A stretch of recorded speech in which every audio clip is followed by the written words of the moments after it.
بڑے عرصے سے یہ سلسلہ چل رہا ہے. 100 کوشچنز ہوتے تھے نیچرلائزیشن کے، اور ان میں سے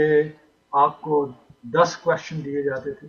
اور 10 کوشچن میں سے اگر اپلیکنٹ جو ہے وہ 6 کوشچن کا جواب درست دیتا ہے تو وہ سیوک پارٹ جو ہے وہ پاس کر لیتا تھا. پھر جو انگلش پارٹ تھا اس میں ایک سینٹنس ہوتا تھا لکھنے کے لیے اور ایک سینٹنس ہوتا تھا بولنے کے لیے. اگر اپلیکنٹ جو ہے وہ دونوں حصے اس کے کمپلیٹ کر دیتا ہے تو وہ سٹیزن شپ کی جو یہ ریکوائرمنٹ تھی لینگویج کی اور سیوک